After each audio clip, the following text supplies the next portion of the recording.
order. Our first order of business is the approval of the minutes of the May 27, 2026 meeting. Is there a motion? Motion to approve. Second? Second. All in favor, please signify by saying aye. Aye. Motion carries. I think we will go around the table quickly and introduce ourselves. I'll start with myself. Alderman Sam Peet, Chair of the PSNL Committee. I am Alder Renee Kelly, Alderman of the 13th District and Vice Chair. Alder Ellison Weiss, 2nd District. Assistant City Attorney Ian Pomplin. Sergeant Coon with the City Police Department. Williams with the Clerk Department. Sam Williams, Deputy Clerk. Thank you. Our next item is item number 48426, communication sponsored by Alder Kelly and Alder Davis to conduct a traffic study on the Washington Avenue corridor from Lathrop through Uptown. Also, the police chief and director of public works will present to the committee any traffic calming measures in this area that are currently available. I'll turn it over to you, Chief Mayor. Certainly, good evening, and committee members. Good evening. As you guys know, we enforce the law, we enforce traffic laws, and of course ordinance and state laws and traffic laws. But speed enforcement has been one of the, I think, one of the things that I get complaints about more and more every day. All over the city, we've got 15 square miles to 15 square miles in the city of Racine that we cover, and we cover every one of them. This item plus the next item kind of go hand in hand. I can let DPW talk about their traffic calming measures. I know what we do as far as from the enforcement piece, the strategy that we do. Currently, we have some what they call speedways going on over on Washington Avenue. In a couple of weeks, we're going to have a trailer officer that helps us with our studies and gives us data back on how fastest car, the slowest car, how many cars, the volume of cars that went through, how many volume cars were above the speed limit, and how fast the highest car and the slowest car. That usually takes about 2 weeks for us. We get those studies all the time. We do these all over the city. Our speed trailers conduct those studies. We have speed boards throughout certain areas of the aldermanic districts that we use to hopefully slow people down. What we want is voluntary compliance from every individual that operates a vehicle. Fortunately, that doesn't happen. Years ago, we were taught in school rules of the road, and we taught driving rules of the road. We had driving classes in school. Nowadays, it costs like $350 plus for anybody to want to take a driving lesson, and a lot of times those folks don't have the means for it.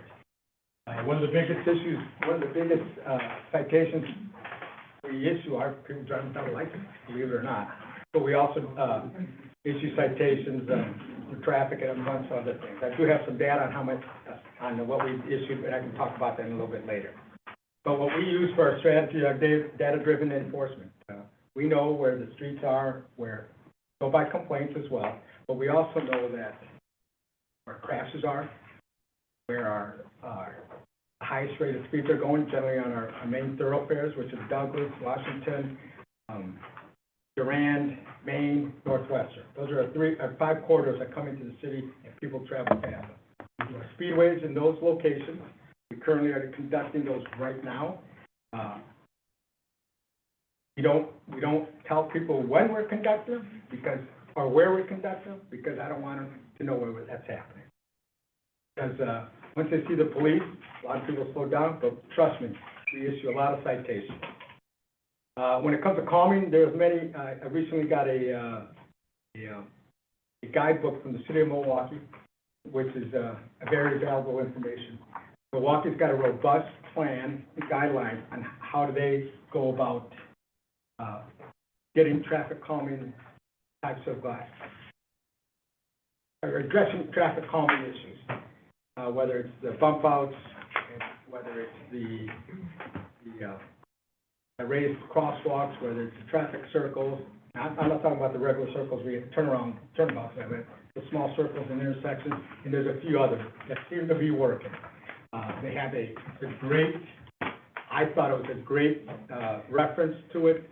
It's meant for citizens to look at it, and whoever wants to complain about traffic control issues in their neighborhood, they can go right online. I know that we have limited access on how we do ours, and that's generally mostly for the speed humps in the city. And I know that Dara can talk about where they could put speed humps, where not. I know that he's better suited to answer that question than I am. But I can tell you anything about our speed enforcement and traffic study strategy. If you don't mind, I know it's the second item, but I can talk about it now if that's okay. Fine. Well, we use, again, the data-driven enforcement. Use data. Times of days of weeks, volume of traffic. We work with the Public Works here. Obviously, they do the engineering and roadway designs. We use, not only us, but we use State Patrol and King County Sheriff's Office to help us in our efforts when it comes to traffic enforcement.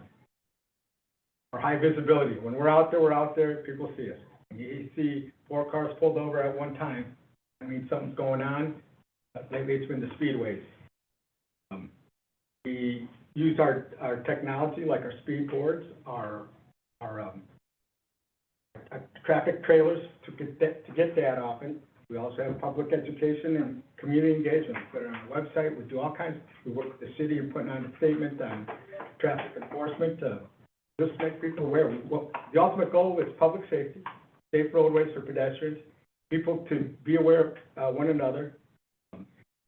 So there are all those things that we make that community piece out there to let the public know. And then we look at ourselves. Did we do it right? Did we have an effect on it? A lot of times I weigh that on all the amount of complaints that I receive. And believe me, I get a lot of them. I think what's a positive that I've gotten here is that it used to be gunfire. I can tell you that we've gone down like over 50% in the last 4 years on gun violence, which is a positive. I'd rather have these type of complaints, these quality of life complaints, than any type of violent type of crime. Let me just give you some numbers on some of the citations that we've issued to the end of May. And they've gone up every year for that. And believe me, I've gotten complaints that why we're focusing on this area, why not on that area, when we have speed enforcement. I get complaints all the time, which is fine. All right, through May, the end of May, we've issued we made 3,541 traffic stops. That's a 26.9 increase from the year before. That was just through May. For annual stops last year, traffic stops, through 2025, we made 7,106. This year alone, I said that we had 3,540, and we're going to way surpass that. We've gone up every year. In 2022, we made 4,200. 2023, 4,700. 2024, 6,100. 2021, 7,100 traffic. So we're out there. Traffic citations through the end of May, we've issued 3,623. That's a 27% increase from the year before at 2,846. Speeding citations so far this year, we've issued 346. That's an 18.8% increase from the year before. Again, traffic citations, annual traffic citations, we issued 7225 last year. We're at 36 now, not even half the way through the year. We're going to surpass that this year compared to 2025. The biggest one we get, though, people driving without licenses. People think they can drive without license. There's been a slight increase. Another one's insurance. The top 3 are driver's license, insurance, registration. Speed violations is the 5th. Obviously, we stop cars for whatever reason may be, some sort of probable cause for sure. But why people have no driver's license, no insurance, or registration? Because it costs money. Some people don't have the means, but they need to get to and from wherever they have to go, whether it's a job, drop off kids at school, for whatever reason it may be. You know, in school we were taught rules of the road. We have 4-way stop signs, so some people don't know when to go first, or a 2-way stop sign, who goes first. All those little things matter.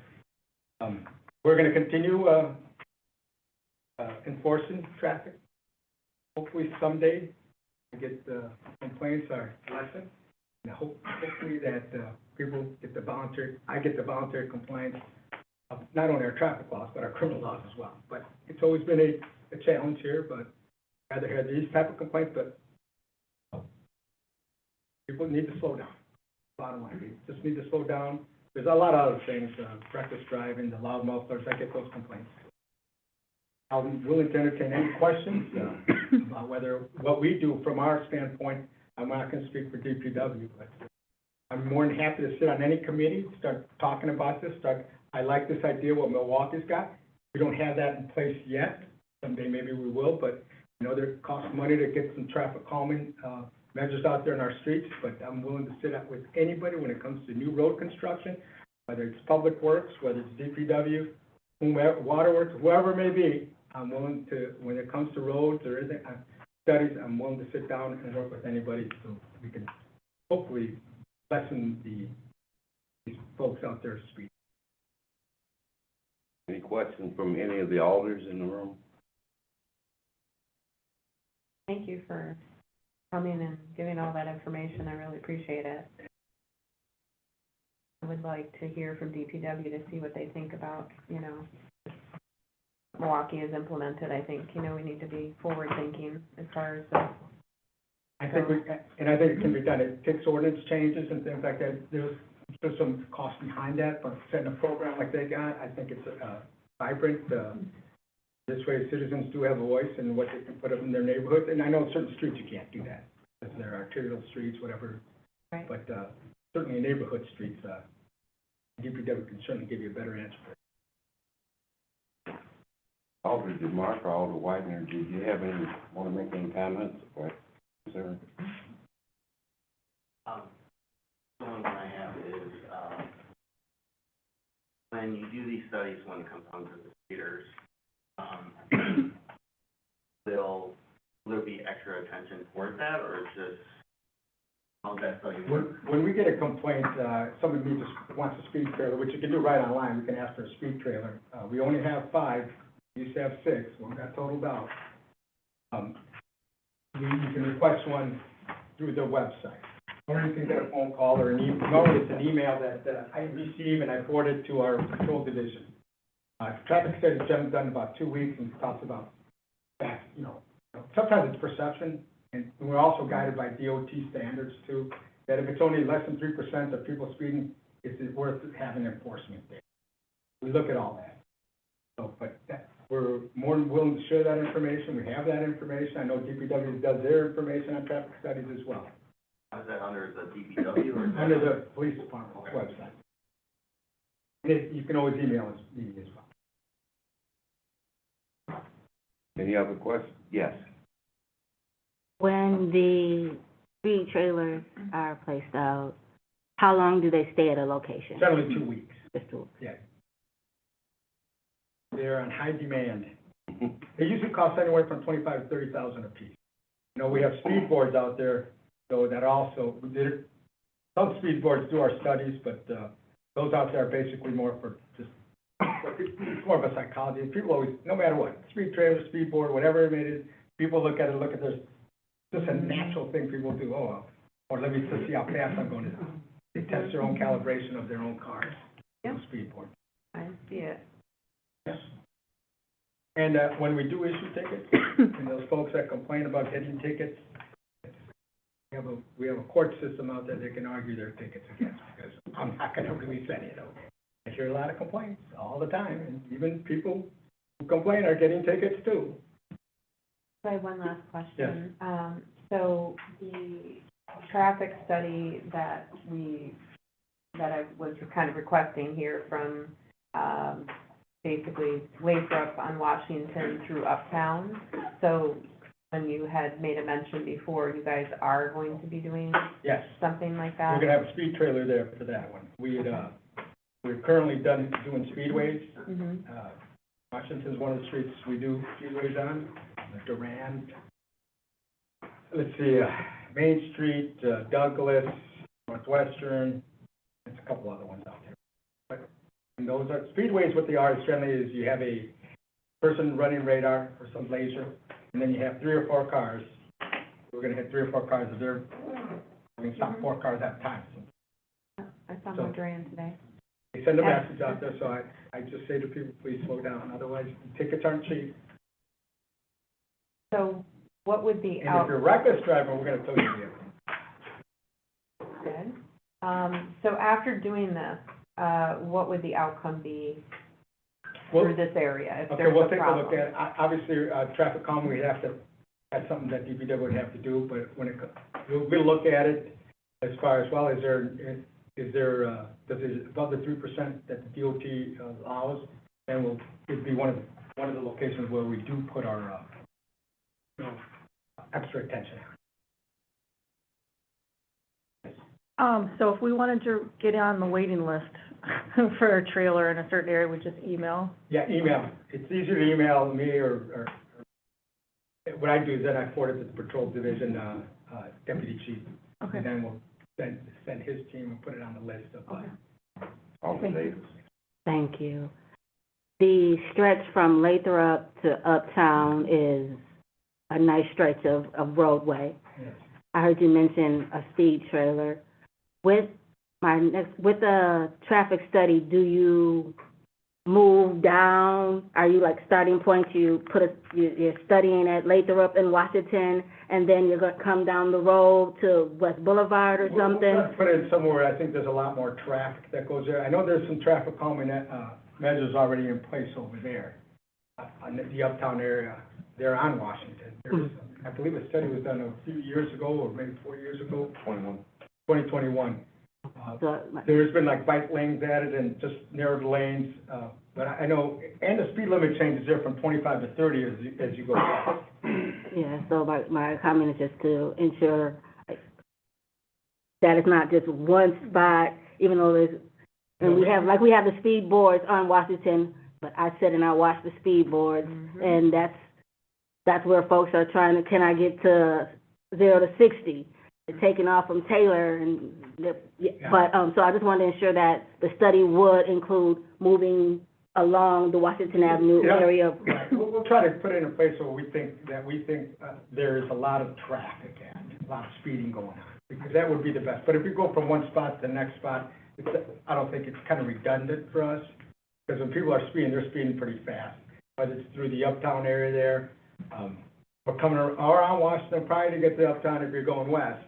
As you turn around the corner there, right down that Uptown, I think that's pretty dangerous right there in and of itself. I think there should be no parking there, because if you open up your door and you come around the curve there, it could be dangerous for those folks trying to get out of their car. I mean, we normally will put it on where there's a high traffic.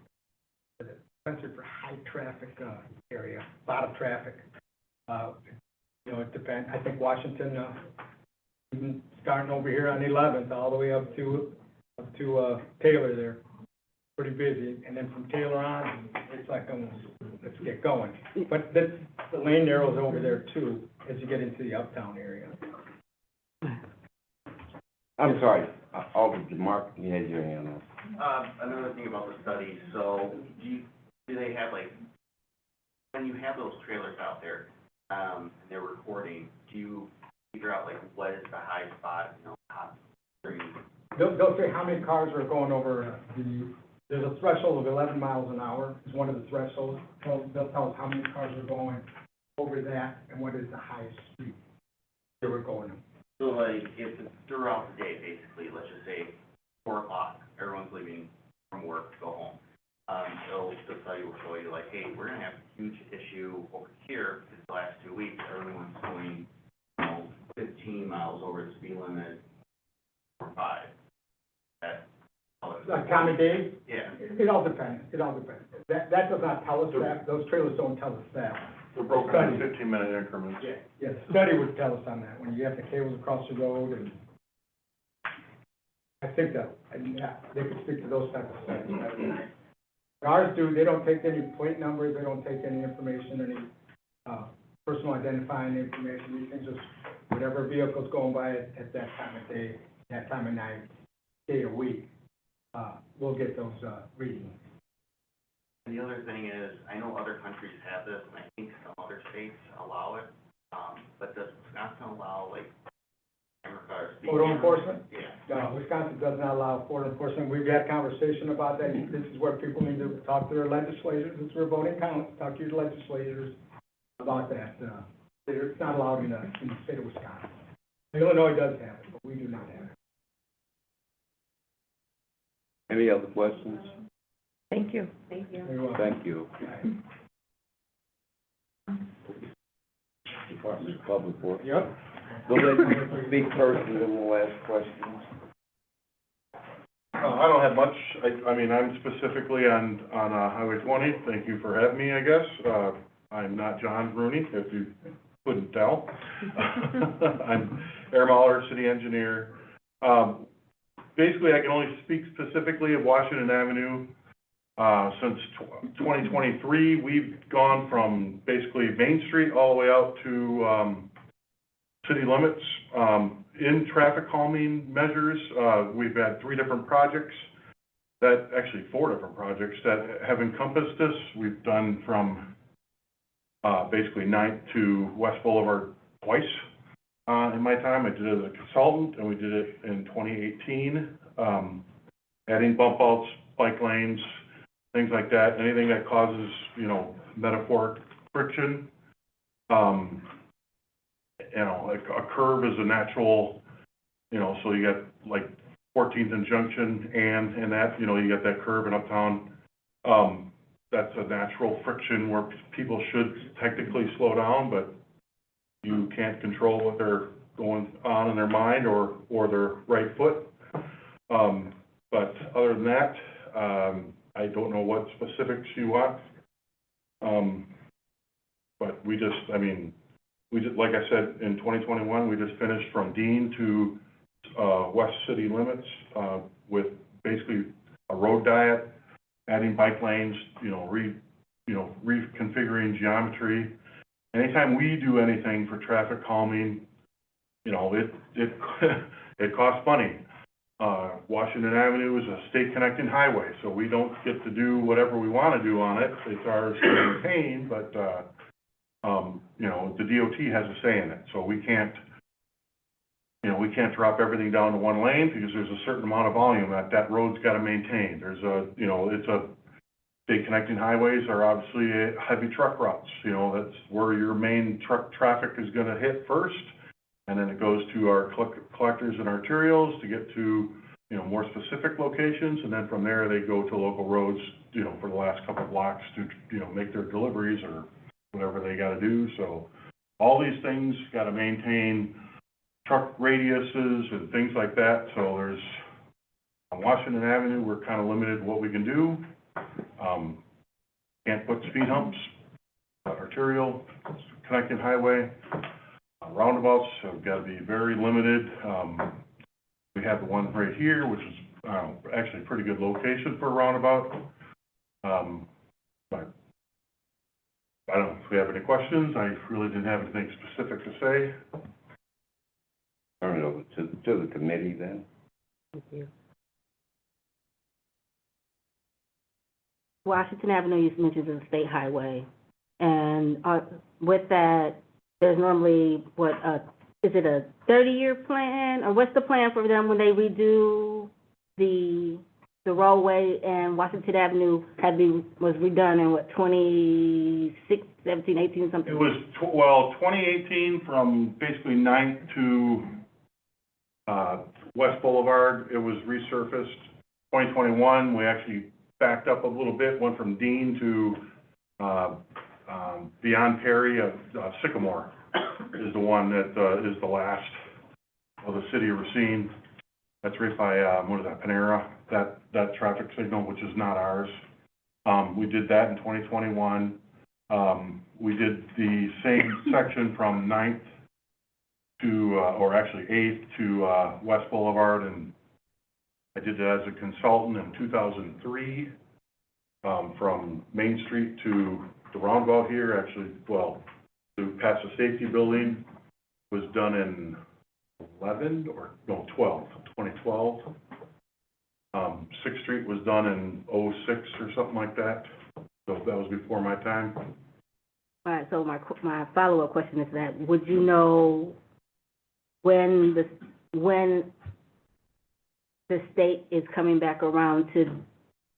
To what? To evaluate the pavement, or? Yes, evaluate the payment, do any work on Washington Avenue, so we could, They do that, so if we found, not annually, but, I mean, they want to get the progression of deterioration on any pavement that is technically theirs. So they'll, it'll be every other year or so, or maybe every 3 years, I don't know their frequency, but they're evaluating it all the time. okay, maybe I'm not stating it correctly, not the evaluation. I know the state, there's, a plan that happens of how often they come through and repair a highway. It's based on the pavement condition. So it's not just if you got a roadway, any roadway, and you come back in 20 years and it's still in good condition, just because your life expectancy is 20 years on an asphalt road or something like that, you don't reconstruct it if it's still in good condition. That's when you start realizing, well, hey, we got our money's worth out of this one, so, we're gonna ride it until it starts deteriorating into, I mean, you've heard us say 1,000 times, a PCI rating of a pavement. We have every road and alley in this town has a rating for every block, and that's what we go by. We go by numbers. So there's no set time limit. There's an expected time limit. Concrete is usually 25 to 50 years. You're hoping to get 50 years out of it. Asphalt is usually about 15 to 25 years. On a good day, asphalt doesn't last that long, especially on a state highway, but trucks will beat the heck out of it. With Washington Avenue being a state highway, would it benefit, to have a committee of city and state sit down to discuss the calming measures, since it's more so, is it out of your purview since it's a state highway?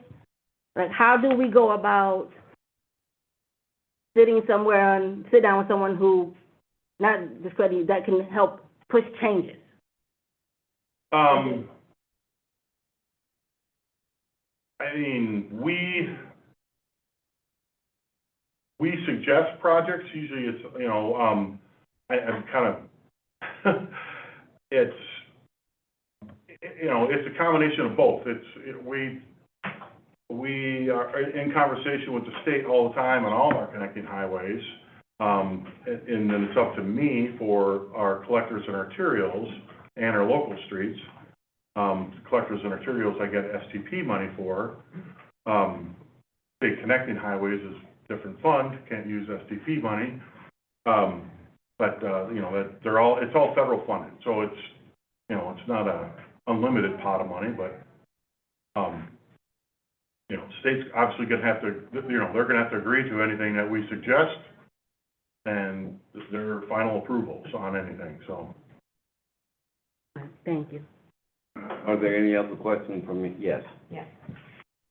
So you were talking about, the different areas, and the years that you had done that.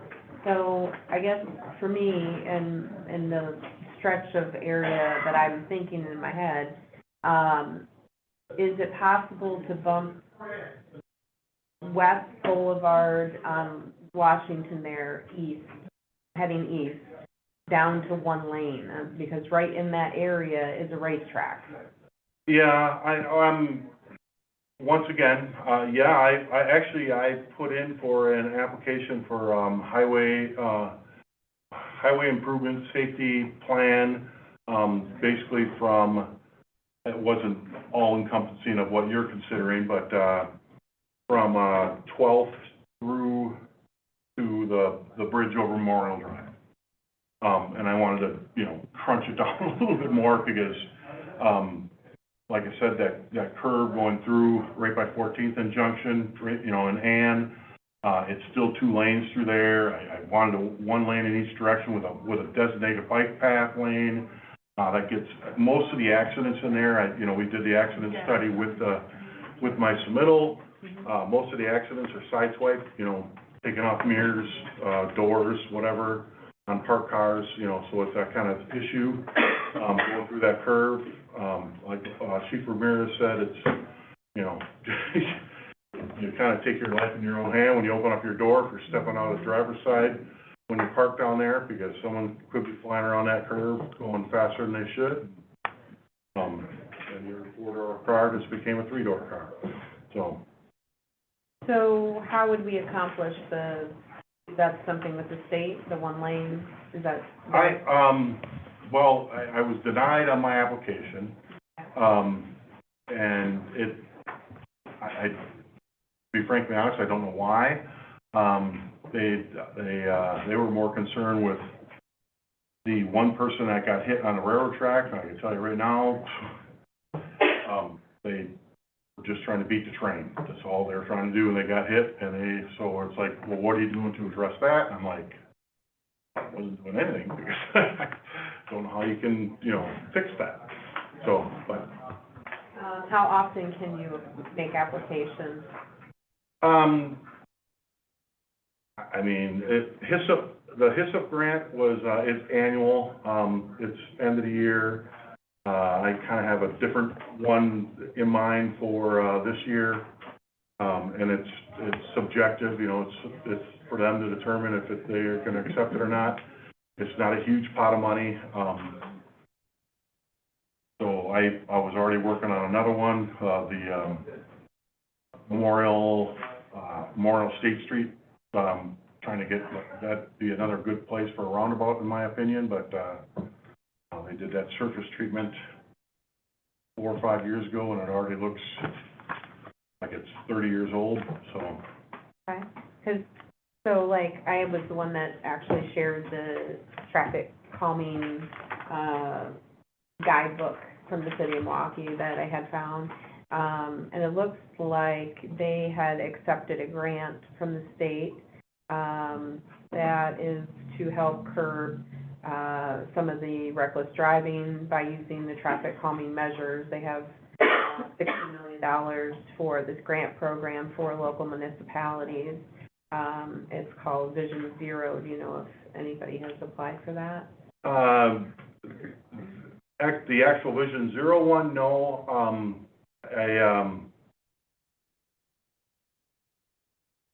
It says and complete streets. Yeah, well, everything DOT does now is complete streets, so, that's their new buzzword apparently, but, we've talked about it, and that's, at the time John and I looked at it, I don't think we really came to a conclusion that we had anything specific for that. That's kind of like a blanket, grant, you know, where you're doing, you know, 30, 40 intersections and corridors and things like that. Whereas, you know, we don't really have that. I mean, we do, but we don't. We have corridors, you know, we have state connected highways, you know, 20, 32, you know, well, 31 really isn't ours, but, 38 coming through town, you know, that type of thing where it's, you know, highway specific. We don't really have too much of a grid of busy streets. We just have corridors. Okay. Well, I'll email you some of this information, and maybe it's worthwhile trying this, because, I mean, it looks like Milwaukee implemented like 60 different projects for traffic calming. So they obviously identified out of all the districts different areas, and then, you know, this is more of a citizen-led type of thing where they can go out and get signatures. So I don't know, I think it's worth looking at. Yeah, oh, trying absolutely. to, you know, do something like that. Any other questions from the committee? Seeing none, thank you. Right. Okay, at this time, I'm looking for a motion. Motion to receive and file. I have a motion to receive and file. Is there a second? Second. Motion and a second. Any further discussion or questions? Seeing none, All those in favor, please say aye. Aye. Opposed? Motion carries. Same thing for item 46026. Is there a motion to receive and file? Motion to receive and file? Do we have a second? Second. Any further discussion or questions? Seeing none, all of those in favor, please say aye. Aye. Opposed? Motion carries. Thank both of you. Thank you. Our next item is 48226, Sam, I'll let you do it. The other Sam. Communication sponsored by Alder Pete, submitting a new application for a Class A retail fermented malt beverage and intoxicating liquor license for Max Westtown, doing business as Westtown Foods, located at 3326 16th Street, Davin-Dergit, Agent 13th District. Apologies. Would the applicant please come forward? Thank you. Attorney Popkin will swear you in. All right, if you could raise your right hand. Do you swear or affirm to tell the truth, the whole truth, and nothing but the truth? Thank you. You can put your hand down, and then if you could state your full name.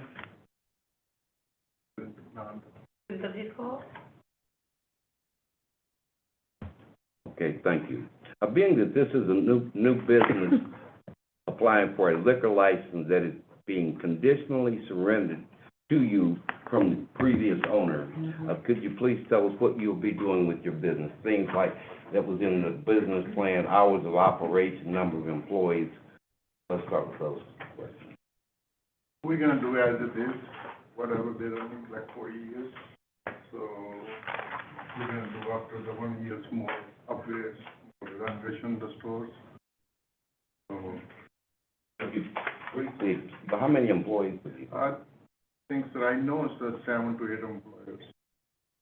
So we're gonna hire a couple extra employees more to cleaning outside, but then they're going to make sure everything's safe. What about hours of operation? Whatever they hours they're opening right now, same hours. You mentioned some upgrades and maintenance. Upgrading, so we're gonna do the changing the floors, maybe if outside to cleaning up more, so more cameras and security systems. That sounds good. Anything else that you'd like to share with us? Thank you so much for helping us. Do you have any prior experience operating this type of business? We have Kenosha, Scenes, Matangas, High Street, and stuff, so family and family. I'll turn it over to the committee. Questions, concerns? Anything from the city clerk's office or attorney's office? Nothing here. This time I would entertain a motion. Wait, no, I do have a question. Okay. Alder Davis? Thank you. So this is, I know, I'm just repeating, making sure I'm understanding, a new application for this location. Yeah, they want to get the license condition from the current owner. So it's kind of a transfer of license with business, the existing business. That's what I was, so it's a transfer license, not a change of No, agent? no. Well, it's a change of agent, but it's a total owner, so yeah, it's a difference. Just new owner rendering it. Yeah, the old owners. And they're taking it over from the old owner. It's a new business and a new license in effect. However, there was a license already in effect at that address. So they do have to, the previous owner has to conditionally surrender it to the next person that wants to take over a business. So it will be a new LLC or a company owning it, new agent, at the same location. Yeah. Otherwise, we'd have two licenses at the same location. Yes. So with that, since they'll just be taking over, there's no, issues with like geographical exception locations, like just because they're taking over. Everything is just straightforward. Okay. They still have to go through the same inspection processes that a new license would have to go through. They still go through the same new, everything a new license would do. However, there's no need to exceed geographic quota since it is already in effect at that one. kind of almost, if I'm not mistaken, grandfathered into that area, to that Essentially. location.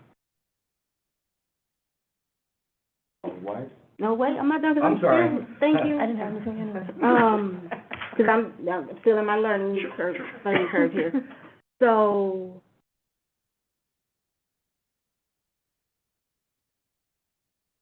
when that's surrendered, it provides an open license, but because there was a license already there, they can come in. I'm just trying to Yeah, learn it. it Okay. creates a route for them to apply for the license that's already at the location, yeah. Okay, and that's how it's typically done with it? Okay. Yep. That's all. The previous owner has to sign a form, a conditional surrender of the license that says that they're granting it to this business upon approval of the common council and all the sign-offs being completed by the different, departments that have to do their inspections. Oh, well, thank you. Yeah, we've done the inspection already, so we called the city, plumbing, electrician, the health, everybody, so, you know. Thank you. Okay. Any other questions from the committee? Corner of 16th and Blaine, right? 16th and Blaine? Yes. Okay, yeah. I've never had any issues with that location. I mean, I live close to there, so, thank you. Thank you. Well, at this time, I'm looking for a motion. I'll make a motion to approve. Is there a second? Second? Any further questions or concerns from the committee? Seeing none, all those in favor, please say aye. Aye. Opposed? Motion carries. Good luck to you with your new venture. Thank you. And of course, clerk will, city clerk's office will explain the process when you actually get the license at the next That's council. fine, that's fine. So the next council meeting is going to be on the 16th of this month. You do not have to appear. This is a recommendation of this committee that, it's based on a recommendation. So they can still approve or deny it, but, it'll go through to the common council at that time. If they approve it, as long as all the sign-offs from the other departments are all completed, then we can grant you your license. That's fine. So we'll be in contact with you. Thank you. Yep. Thank you for having me. Thank you. Thank you. Good luck to you. Thank you. Our next item is 43826. Take it over. Communications submitting an application for a sidewalk cafe with alcohol for the New Cafe / Box Me LLC, doing business as The New Cafe, located at 600 Main Street, Alan Francisco Lozano Lopez, agent, First District. Please come up, sir. So, And the attorney, of course, will all swear right, you if in. you could raise your right hand. Do you swear or affirm to tell the truth, the whole truth, and nothing but the truth? Thank you. You can put your hand down, and then if you could state your full name. Alan Francisco Lozano Lopez. Thank you. Okay, you've been in business almost a year now, I believe. Almost a year. We officially opened last year on July 11th, so after 4th of July. I will just start off by saying, well, I know we've all read it, so it's an extension so that you can have outside cafe, but I will let you take it over and explain, you know, exactly what you're gonna be doing. Well, it's pretty basic. It's just an extension of what we're already doing at my cafe, just 6 tables, 12 seats. We're planning to have planters surrounding the table, so it's more like, you know, a little more private, and respecting the sidewalk positions that happens in that corner. Very basic. Any questions from the committee? All day? Well, not for you. I just would thank New Cafe. Y'all got some good food, but no. Free advertising. Yes, but no, as far as the sidewalk cafe and the planters, are there any concerns with right away for pedestrians? So it does go through the, like the building department for any issues with furniture or how they're placing things, and we did get a sign off from, the interim city development director, Jeffrey Hintz, this morning, that said that everything is good, they've approved it all. Yep. Oh, okay, that was my question. Okay, thank you. Any other questions from the committee? Seeing none, I would entertain a motion. Motion to approve. Second? Any further discussion or questions? No, thank you for doing that. We miss having those tables out there. It's gonna be great, like, we already put some lining, outside, and, we just wanna elevate that corner, it's a beautiful, prime location for us, the community has been great, every single one of them has been like, very receptive, so I appreciate you guys being here for having us. All those in favor, please say aye. Aye. Opposed? Motion carries. Good luck, as clerk mentioned, we'll have that, the final approval will be June 16th through the general comment. All right, Thank you. thank you so much. And good luck with Yeah. your extended business. Thanks, God bless. Thank you also. Our next item, I believe, is 40926. Item 0409-26, communication requesting the appearance of Trayvon Darrell Dye for a new operator's license. Thank you. The attorney will swear you in. All right, if you could raise your right hand. You swear or affirm to tell the truth, the whole truth, and nothing but the truth. Thank you. And then if you could state your full name. Trayvon Darrell Mark Dye. All right, and then before we go a little bit further, I want to read off the kind of standard on this one as soon as I get it pulled up so that we know what we're talking about. So you have been called here because there was a false statement on your license application. As a result, you're generally disqualified from obtaining an operator's license unless you can show that there was good cause for that false statement. You can have an opportunity to address the committee. But I want to make sure that both the committee knows and the applicant knows that the standard is good cause for the false statement on the application. You're clear? Okay, you go ahead and start. Currently, when I actually came to apply, it was within the last couple of minutes, so I was actually rushing through the application, didn't actually sit down and break everything down, so that was a clerical error issue on my behalf, so I can admit to that. That was my apologies, that's all.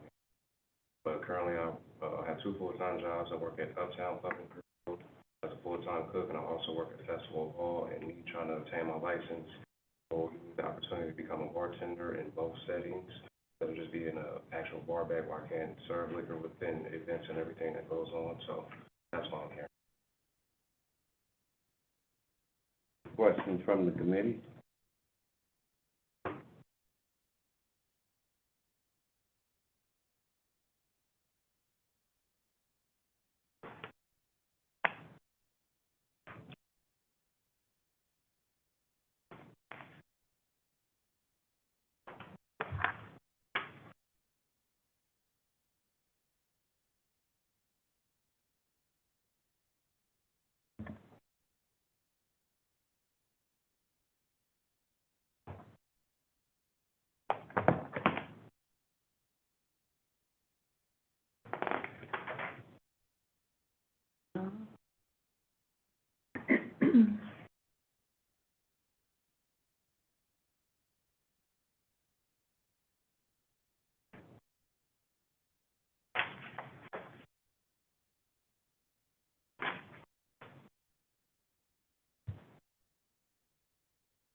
How long have you worked at Festival Hall? I've been there almost a month. I've been at Uptown since last month.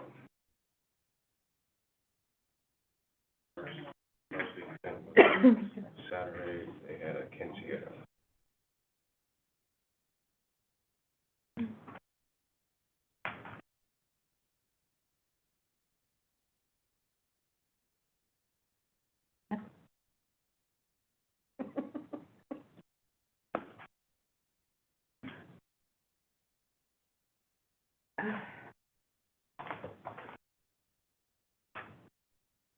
I'm assuming all of these required pieces of documentation were submitted?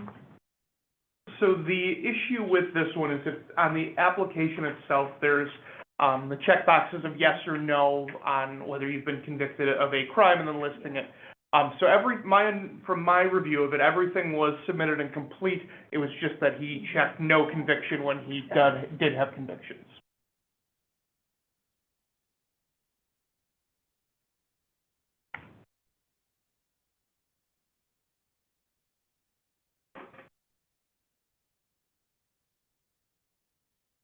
I'm struggling with this one, because I know we try to maintain consistency on all of our applications.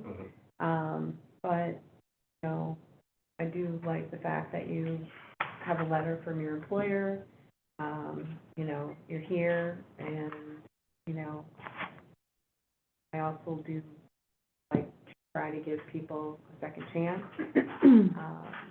I will leave it up to the rest of the committee to make a decision. I think I'm kind of struggling with, the response being that I just did the application really quickly and it was a clerical error. I would almost, would just, you know, how authentic that is. Alder Davis, any comments?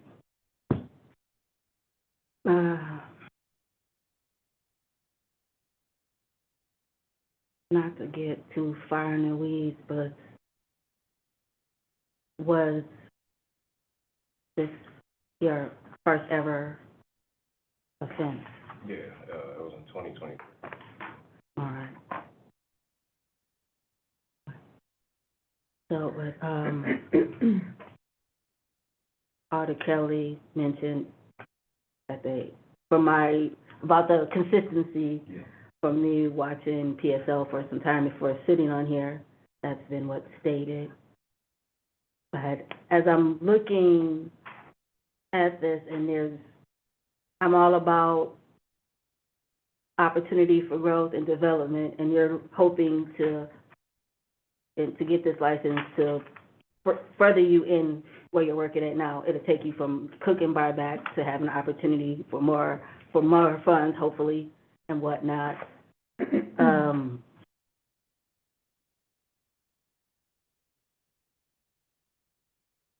It's hard to when it's like, oh, I missed to check this because I was moving in a haste. But you're not here saying you didn't do anything, you moved in a haste, and you're trying to move forward. My next comment is just,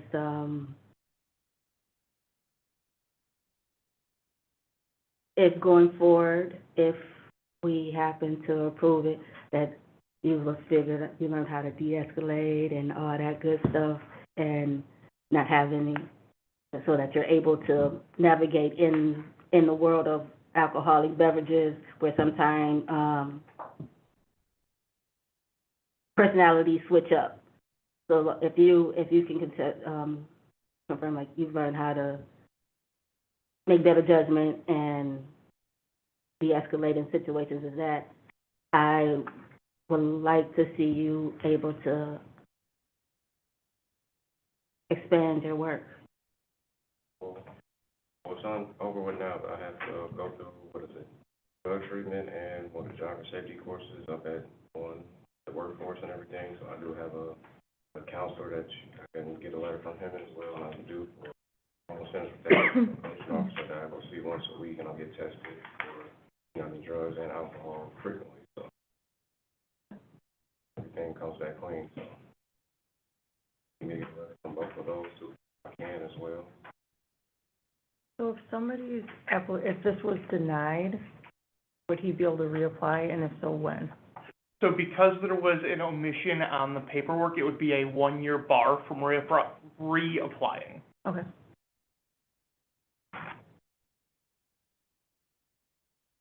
Attorney Poplin, could you refresh our memory on the conditions for the stated in our rule book, and what's an acceptable reason for omission?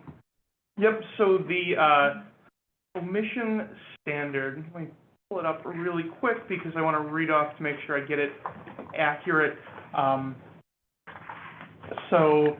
Applicants must truthfully and completely fill out applications. If an applicant provides a materially false statement or omission on any new license application, that applicant shall be deemed disqualified based on the statement, and the application shall be denied unless the committee finds good cause to grant an exception. A statement by the applicant that he or she misunderstood the question or was unable to recall a conviction does not constitute good cause for purpose of this section. And then the rest is about renewal. and also sets forth that an applicant denied or denied renewal under this section shall not be eligible to reapply for an alcohol-related license for a period of 1 year from the date of denial of such application. Thank you. Does either one of you all have any other comments or questions? This is a situation where I think all four of us are, it's unanimous, we all feel the exact same way. Kelly and I have been stressing continuity and consistency for years. And as Alder Davis pointed out, we'd like to help people in the community move forward and correct their mistakes and just move forward and better, I don't want to use adjectives, but improve the quality of your life, which is also good for the whole community. And based on that, I would support it. So, but I'm looking for a motion. I'm gonna make a motion to approve. Is there a second? Second. Any further discussion or questions? Seeing none, all those in favor, please say aye. Aye. Opposed? No. Motion carries. Good luck to you, sir, and you know what you need to do. Good luck. Thank you. Next item, please. Item 0480-26, communication requesting the appearance of LaShonda Virgil for a new operator's license. This item license has already been issued. Yeah, the item was created due to a background issue, an issue with the existing applicant. Further investigation, we found that the charges were either dismissed or not currently convicted. So it was our recommendation that we received and filed these, we granted the license. Thank you. Any questions from the committee? If not, is there a motion? Motion to receive and file. Second. Second. All those in favor, please say aye. Aye. Opposed? Motion carries. Our next item, 481-26, please. Communication requesting the appearance of Leroy Lynn for a new operator's license. Basically the same circumstances already issued. Motion to receive and file. Is there a second? Any further discussion? All those in favor, please say aye. Aye. Opposed? Motion carries. Next item, please. Item 0458-26, communication sponsored by Alderman Widener, Queens Corner Store LLC, for waiving all licensing fees for the duration of construction interfering with Queens Corner Store LLC on Dr. Martin Luther King Drive. Is the applicant here? Do not have anyone signed up for this item. Okay. Would the clerk's item like to speak to this item? The detail. We do, I don't know if you wanted an alder to speak on it or. Well, we'll ask questions, let you explain. Oh, okay, sure. We So, got verbiage here about Sure. what's been issued, and I remember the applicant had requested no trucks parking right in front of her business, as well as signage being up to let their customers know that she was still open in business. We don't know if that had been accomplished or not. And then there was some issues about, or some concerns about waiving certain taxes and fees, and because they're state, we can't do that.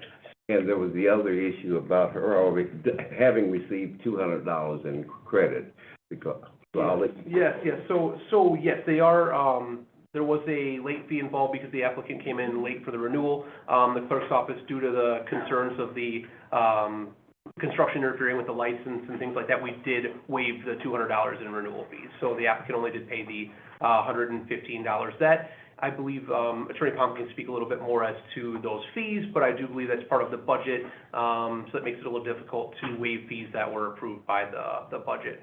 I do believe that there are some health fees as well that may be involved. I know that Director Dottie K. Bowerstocks may be here if you'd like to speak to her about any licensing, as well as that goes with waiving fees related to health permits. I don't know if Attorney Pomp has anything else further for the licensing. For state law, it is required that we charge at least $5 for every cigarette license. So even if this committee were to determine it be appropriate, and the council would then, take on the issue and also find it appropriate, we would have, by state law, be required to charge $5. We currently charge $100, which is the maximum for this as well as that this proposal addresses, revenue, and it would be amending the, fee schedule. So it would require a 2/3 majority at common council because it is the fee schedule is part of the budget, and to amend the budget, it does require 2/3 of members elect, which would be 10 alders.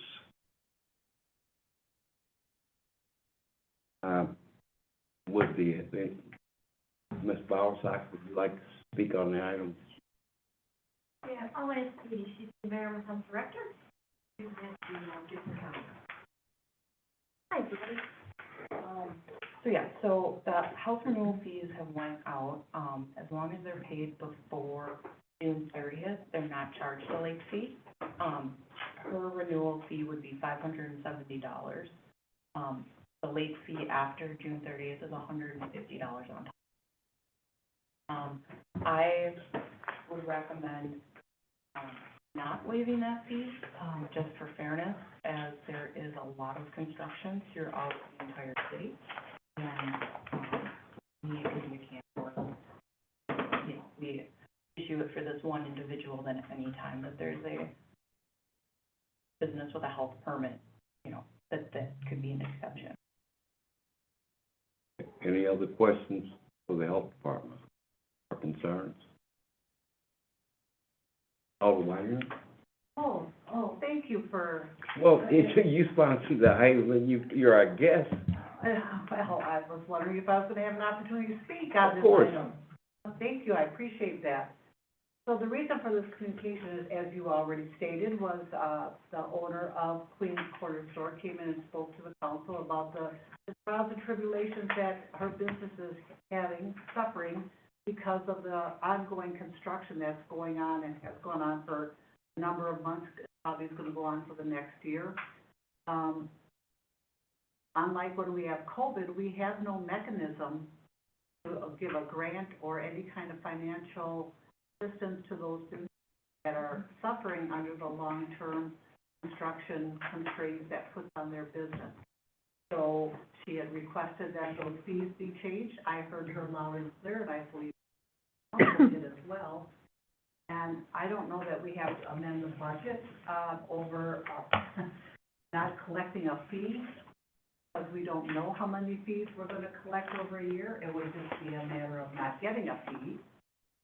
But I would leave it to this committee to decide to receive and file my communication.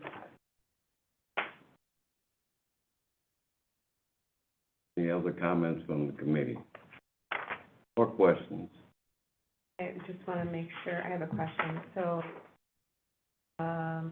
Sam, you had said the 115 was paid, but the other was waived. Correct. 50 or something? It was a $200 late fee at the time. It was, May 8th, I believe, when they came in. They do accrue daily late fees on those. We did waive them due to the construction. And then is there any other fees that I'm missing? The $100 is the tobacco fee. 15 is a record check, so it's 115 total from us. That's all from the clerk's office, and the remaining from environmental health director Sadie spoke on the health license, and that's all that we have that I am aware.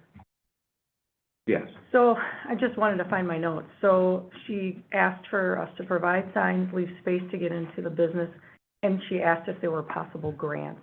So to me, that feels a little bit different. She didn't ask us to cancel her fees that she would own, but if there are grant opportunities or other things that could just help her out as a business, I feel like that's what she was asking for. And I think it could be a can of worms, because there's lots of construction. Alder Weiner? I recall it a little different. I recall her asking to have her fees waived. And just for clarity, we give CDBG grants to businesses that want to open in the downtown area. We don't do anything for existing businesses that are struggling, and they're struggling because of initiatives taken on by the city with construction, ongoing construction. So we had given $400,000 to RTEDC to give grants up to $20,000 for new businesses in the downtown area. as an alderman, I did not have the ability to send a communication in to the CDBG committee to ask them to review the ability of giving some of those grants to the businesses in the construction area that have been suffering over long term. I don't have that ability at this point because an alderman cannot submit a communication to a committee other than a standing committee. My only option was to send communication into a standing committee, this committee, and at least addressing one of the requests that she had made when she spoke to the council. And I remember very specifically her asking to have her fees waived, otherwise I would not have submitted the communication. So that's why I'm asking this committee, you do have the ability to do that. It's not going to take amending the budget. We are talking about less than, what's the fee for the work, Sam? It's $100 for the tobacco and $570 for the health. Yeah. So $670. So we're talking less than $1,000. And if you recall, during COVID, there were several businesses downtown area that got not one, but several $20,000 grants to help them when they had to close up. And, you know, there were initiatives taken on by the city that would help in a specific area. Have not really given anything to West Racine, to Uptown, to the business community in the Lincoln King area, but I think the I think that there's definitely merit to the fact that construction has an impact on businesses. I'd just be more comfortable if we worked through a plan that would be consistent for all businesses that suffer from construction. Because we can say it's $700, but then how many other businesses are going to come talk to common council during public comments because they're also. So I agree. We could look at a plan for some support, but I don't know if we can just do it in isolation. Well, the beauty of this is, unlike any other, like with the liquor license, we can do anything on a case-by-case basis. We can. I just fear that would open it up to lots and lots of cases. Those are my exact sentiments. I think it's a great idea, and I'm empathetic toward the business owner. However, I have a big fear of opening a can of worms. We're talking about roughly $700 from the medical side alone. And as we know, construction is going to be happening through every district. For example, the Douglas Quarter has a lot of businesses down there. And I don't think we should set a precedent from this committee. Maybe we can set up something through CDBG or some of the other funding sources. I totally agree that we should look into that, but I just don't feel that we should start by setting precedent in this committee. Right. Yes. I'm not even sure if someone on this committee in here can speak to it, but the NERSA, maybe this is do you know if the NERSA, the Neighborhood Revitalization Program that's over in the Lincoln King area, do we know if there's any funds in there to assist with businesses while they're doing this revitalization? I'm not familiar myself. So if this is something that we can't get an answer on right now because there's other pieces that may be out there, now this is over to the committee, and a receiving file just puts in a way. How do we hold on so that we can have like city development or someone look in to see if there may be some type of funding for that Lincoln King business? Could we also do it by having a committee of the whole meeting and talking to some of these CBDG people or some of these boards? If I may. Sure. What I can suggest is you can receive and file my communication, and then we can contact city development and have that discussion with them. That probably would not need any kind of committee approval unless they were going to start some program. But they would be, I guess, I don't know what NERSA is, but that's not something that would come through this particular committee. But you can see why this was my only option. Yes, I see that. Yeah. I see what, that was your only option, but I also hear what others saying, the can of I worms. get that. So, I get that. if the order, they like a receiving file and connecting with city development or whomever who has, can maybe look and see what may be able to assist this business owner. I can work with the that district, or you can. Yeah, I don't know what that is. What I do know, though, is I hear all the time from existing businesses that they get no help from the city. The city's great at, giving people $20 million, $20,000 to help them get started, like we did with the Verdun Hotel, and time after time in downtown area.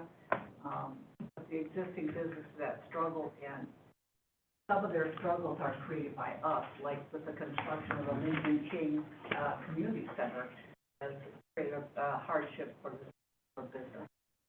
I think it would be interesting too to look at like the length of the construction, like for this is really long. So is there something to help those businesses in that area versus, shorter construction, but having some criteria, there's funds. And I'm wondering if the county has any funds to their program. They do have a small business startup program. Well, no, but I'm just You're looking at me? you're I looking for know. money, you're looking under all of the places. Well, like I said, we just gave $400,000 of CDBG money to our CEDC to give startup grants to businesses opening in downtown.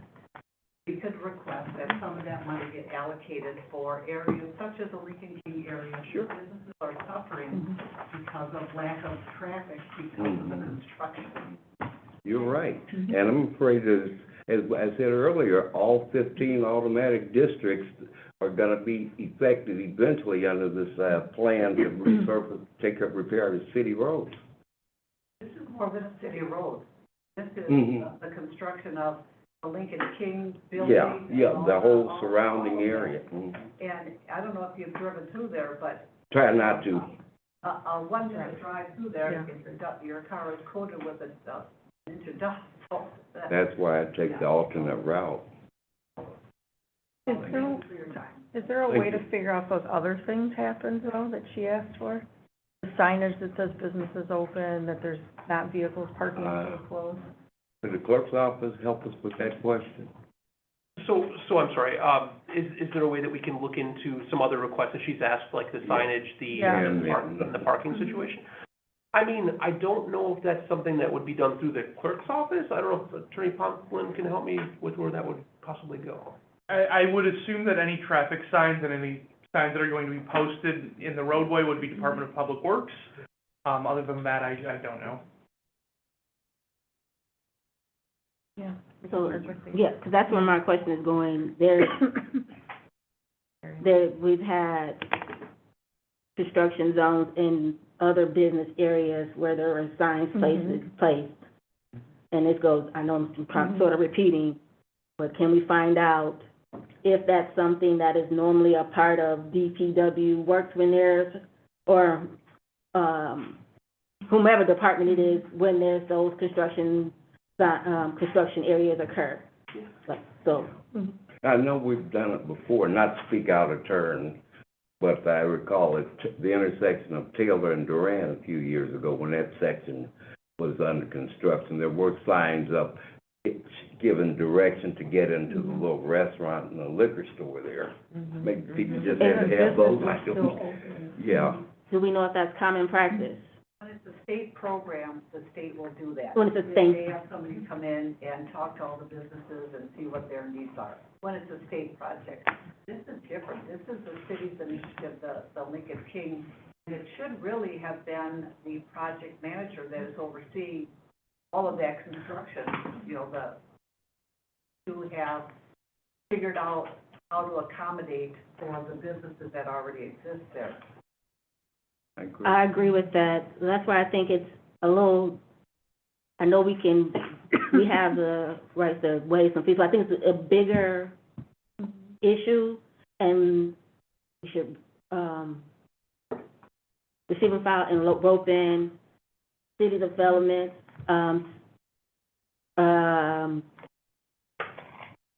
CBDG, somehow figure out, because one thing that comes in my mind is and maybe thrown off when we talk about the TIDs, is there,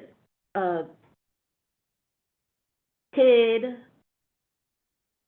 TID 32 that just was created there. And last night at the Public Works Committee, as a matter of fact, we just approved, and I don't know how, it was $203,000 to do a little concrete work in between the new health clinic and the school, and that is going to be paid out of TID 32. So I asked the Commissioner of Public Works, we just created TID 32. There's no money in TID 32. It hasn't acquired any yet. He said, well, that was a finance thing. So they're probably borrowing money and that's where, somewhere. and that's where I was trying to go into, like, thinking if those are possibilities. So it, TID 32 would be. Yeah. I don't know. we have talked to finance, so, because I believe right now where we're going is some of it is out of our hands, so the motion would be to receive and file, but when we receive and file, there could still be some work, right? It's not, okay. Mm-hmm. So my motion would be to receive and file. Second. I didn't ask for it. I know. No, I'm okay. giving it. Is there any other questions and concerns? Seeing none, we have a motion and a second. Is all in favor, please say aye. Aye. Opposed? Motion carries. Receive and file. This is long. I have that. Our next item. Item 0466-26, communication submitting a change of agent application for a cigarette, tobacco, and electronic vaping device license for Speedway LLC, doing business as Speedway 2089, in parentheses 46028, located at 4620 Washington Avenue, James Powell, agent, 12th District. Thank you, Mr. Powell. Please come forward. The attorney will swear you in. All right, if you could raise your right hand. Do you swear or affirm to tell the truth, the whole truth, and nothing but the truth? Yes, I do. And you can put your hand down, and if you could state your full name. James Christopher Powell. Thank you. Mr. Powell, could you share some information on your business, hours of operation, number of We're employees? 24 hours a day. We have 8 employees. Hours of operation? 24 hours. 24, okay. Of course, you have security cameras and all of that. That's, okay. You have any experience that you have? Yes, I was the store manager of the Mount Pleasant one. They just transferred me over and they transferred the store manager that was there to Kenosha, so we just kind of moved around. How long have you been with them? With Speedway for 3 years now. Okay. Questions from the committee? Or would you like to add anything else? Not really. Committee? Any comments from either the clerk's office or the police department? Or the attorney's office? No comments here. If there are no further questions, I would entertain a motion. Motion to approve. Second. Motion and a second. Any further discussion or questions? Seeing none, all those in favor, please say aye. Aye. Opposed? Motion carries. And, as the clerk would tell everyone, the final stage is a full council, which is next Tuesday, the 16th. And you don't have, oh, that's his job. You do not need to appear. Thank you. You do not. Thank you. Have a good day. Thank you, and good luck to you. Next item, please. Can we take the next? Item 0468. Sorry. The next three together. Sure. They kind of go together, and we're gonna get to something, okay, sure. Can we take the next? Yeah, we'll just take them together since they're all the same. We can. Item 0468-26, communications submitting a change of agent application for a cigarette, tobacco, and electronic vaping device license for Family Dollar Stores of Wisconsin LLC, doing business as Family Dollar Stores 22816 at 3701 Durand. For item 0467-26, that is store 21565 located at 2314 Rapids Drive. And for item 0469-26, that is store 25950 located at 3919 Washington Avenue. The agent for all three would be Corey Schmidt, 13th District. We have a 7th District and an 11th District. Okay. The applicant is not here, so I would entertain a motion to defer this item to the next Public Safety and Licensing Committee meeting, which I believe would be June 24th. July 1st. July 1st. We'll get a week off. Motion to defer. Is there a second? Other discussion or questions? If not, all those in favor, please say aye. Aye. Opposed? Motion carries. Our next item, please.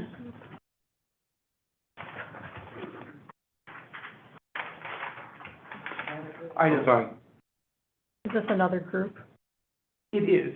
Yeah, he's gonna explain that too. If we would like to take them together, we can, absolutely. Yeah. Items 0470-26, 0471-26, and 0472-26, communications submitting a change of agent application for cigarette, tobacco, and electronic vaping device licenses for Dalgen Corp. LLC, doing business as Dollar General, stores at 10764, 14561, and 15206, located in the 12th, 14th, and 15th districts respectively.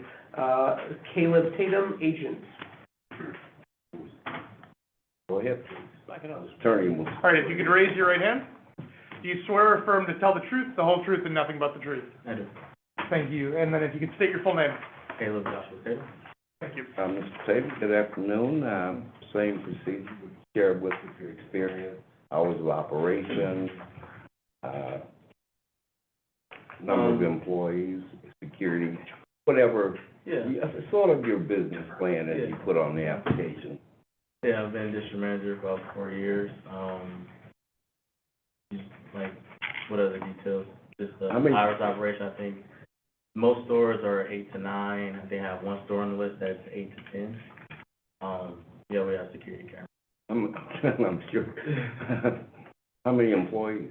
Depending on the store, each store, some stores 8, some 10, just really depends. It ebbs and flows anywhere between it's a low-cost retailer, so it's really lean, so anywhere between 8 to, maybe 10, 12, just depending.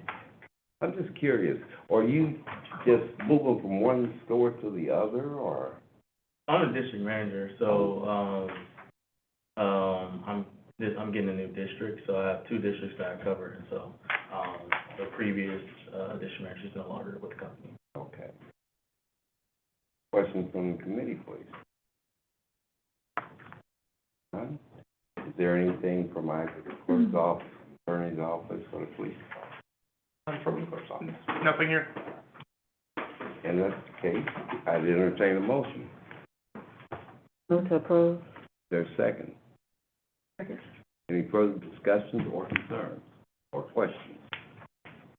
Seeing none, all those in favor, please say aye. Aye. Opposed? Motion carries. Good luck to you, sir. Oh, and again, as you've been hearing for the last hour and a half, the procedure, full counsel, and you don't have to appear and all of that. Thank you. Thank you.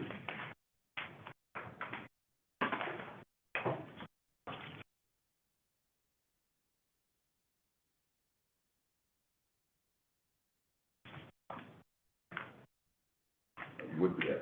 Item 0391-26, communications, submitting renewal requests for intoxicating liquor and fermented malt beverages for the 2026 to 2027 year.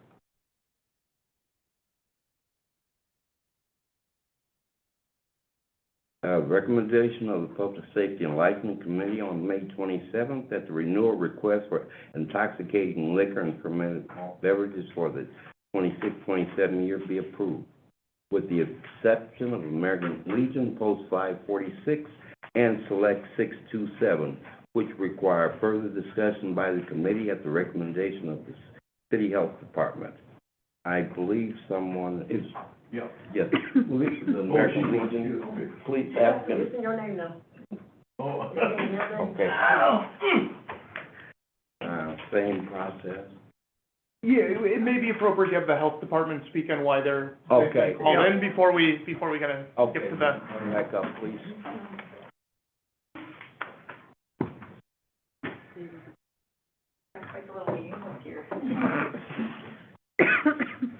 One second, we'll have the health department say why we're all here, and then we'll. Am I I'm meeting you? Yes, right, Yeah. very good. So originally, we've had some complications getting into inspections, routine inspections, specifically with, the, American Legion. We previously did a routine inspection, August 2024, and we've been unable to inspect since. During that 2024 inspection, there was an illegal food vendor, operating out of the kitchen under, an establishment with a liquor license. So, we've left numerous door tags, attempted to do inspections, no answer, no phone call returned. The last door tag that was left, was on June 3rd, and Ms. Katrina called me back, maybe like an hour after that was left. I hadn't previously interacted with her, and we had a inspection scheduled for, the 8th. We rescheduled to the 18th, due to a error with, so, as long as we can get that inspection done on the 18th, we're good to go. Otherwise, we would not renew their permit. The other Select 367, we conducted a routine inspection August 7th, 2025. We've been asking for corrections of those violations, to be sent via photo. They're not really critical violations, but they're things that need to get corrected. And we have not been able to, get into the establishment to kind of see what's going on. They have not been keeping regular hours. We had an inspection scheduled, June 8th. Inspector went out there. There was nobody there. Basically, like a no-call, no-show. I did speak to Natasha, and we do have an inspection scheduled for tomorrow, or are we gonna? Yes, it's scheduled for tomorrow, but, I sent over pictures of all the items but one. She said if it's completed, advise send her over pictures tomorrow before the inspection is scheduled at 2:30. So similar, as long as we get that photo or get an inspection done, we would not need to hold her.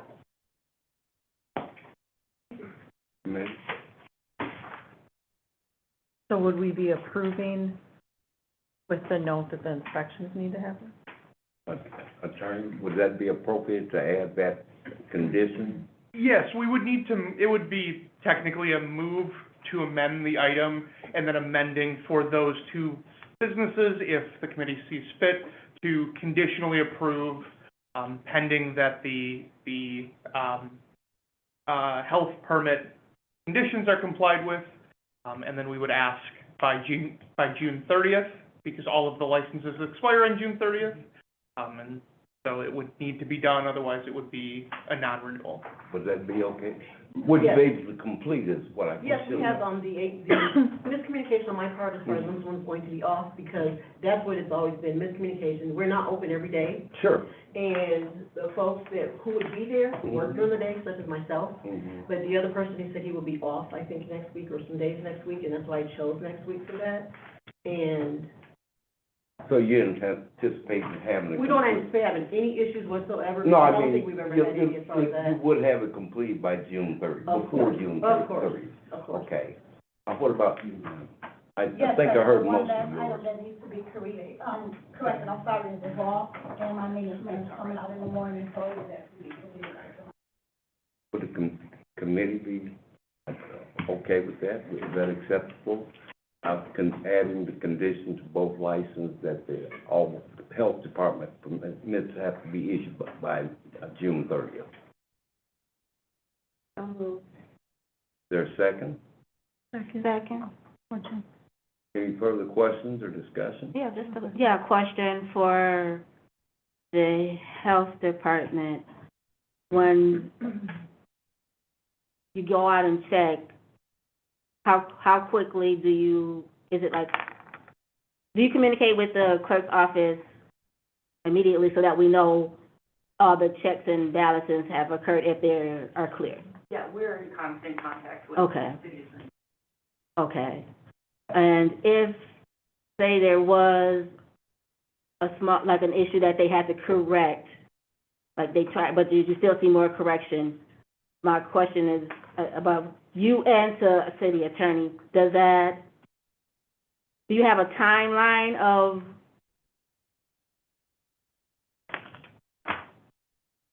for correction? Like it, So each violation, if it's a critical violation, we are anticipating that it's corrected on site if it poses a public health risk.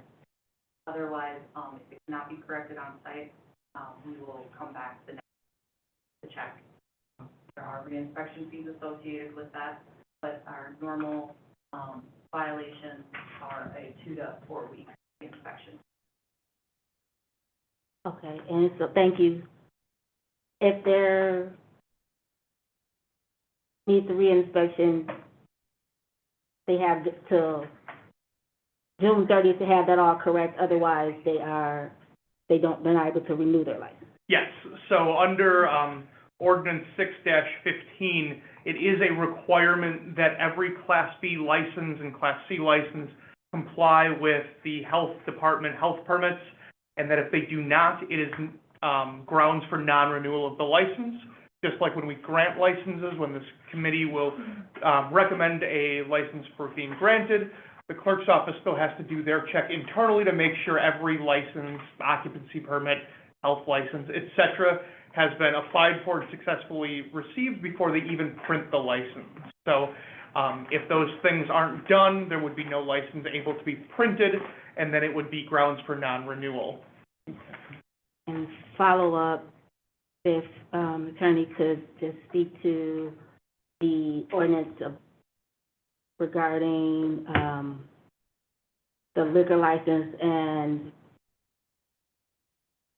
like a ghost kitchen, Yes, so there is a state statute that prohibits, or I should say, severely limits the types of businesses that can be ran in conjunction with a bar. So I don't have it in front of me, but there's, I believe, about 10 on the list, which are kind of your more traditional things that you think of with a bar. Bar and restaurant, bar and hotel, bar and axe throwing for some reason, bar and bowling alley, bar and grocery store.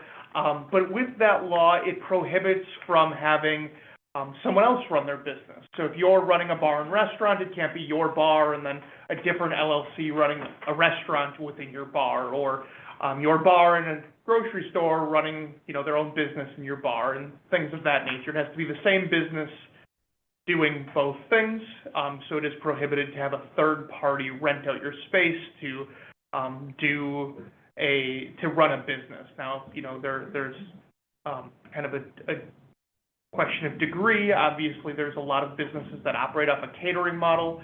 That's not something that we view as a bona fide restaurant, as long as it's not going to be catered, every single day or every weekend or something like that. So, it's not allowed to run a third-party restaurant out of a bar.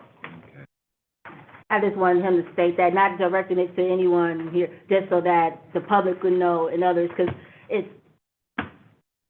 folks are entrepreneurs, and I just wanted folks to know what boundaries are they're going out there to make their money. So, thank you. I have no further questions. No, that was my question, because when she said Oh. that, I'm like, sitting there like, what are you talking about?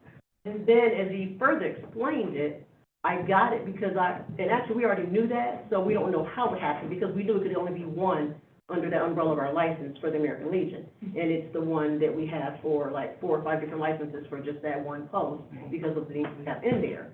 And so we knew it could only be one. And then when you were talking about another business, I'm like, wait a minute, we did not have another business, but then it dawned on me, I know what it is now. It was a little big bag. I know. So I can't sell my barbecue under my business out of your kitchen. So what you can do is donate that to the American Legion, and we can sell it for you, and we can keep all the money. Well, thank you. Did you all have anything else to say? No. Anything else from any? Well, I think we have a motion and a second. All in favor, please say aye. Aye. As a matter of procedure, because we're amending this, we do need to do the amendment, and then we need to do the full thing. So this vote is still counts, it's still good, but we do need to do now the full item. Okay. I entertain a motion for the amended version. So moved. Second. Any further discussion, questions? All in favor, please say aye. Aye. Opposed? Motion carries. Good luck to you. Next item, please. Item 0476-26, communication, submitting a list of liquor licenses which have submitted renewal paperwork for intoxicating liquor and fermented malt beverages for the 2026 to 2027 year. This is the second round of renewals coming through. Are there any questions from the committee after you have a chance to look at them?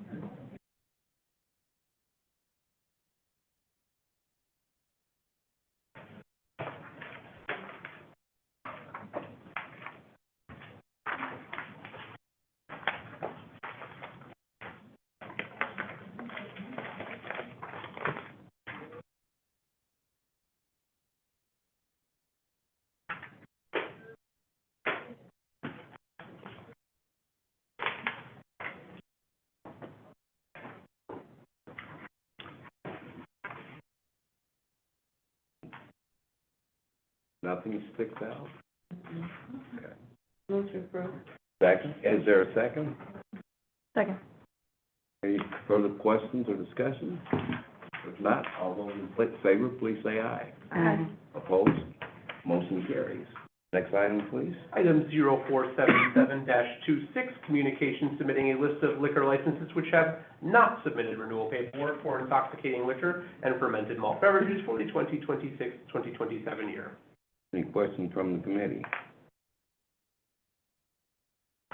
I have a question. Now, I think I know we discussed it before. The options that the committee has is receive and file, or we can defer it to we can't, because our next meeting, not in July. So what would our options be? For the list of tobacco licenses? No, the ones that have not renewed on the liquor. Oh, for the one, This is the liquor, my The ones that have not submitted. My apologies. If they've not submitted, then, the other option, so technically, Common Council is the one who grants the licenses. There is a procedure in our ordinances. They would have to pay a fairly substantial late fee, and then they would have to hope that the mayor, or I believe it's just the mayor, calls a special Common Council meeting and has enough alders to make a quorum that would then grant it, and that would have to be done before July 1st. So it's a very hard process. There is still a process if any of the businesses that did not renew would like to renew. Many of the businesses have closed out, so I can't imagine that many of them will, but that is their option. Are there any questions from the committee? I would like to entertain a motion. Motion to receive and file? Is there a second motion to receive and file? Second. Any further questions or discussion?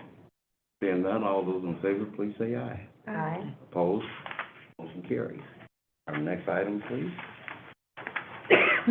Item 0464-26, communication submitting a renewal request for cigarette, tobacco, electronic vaping device retail license applications for the 2026-2027 year.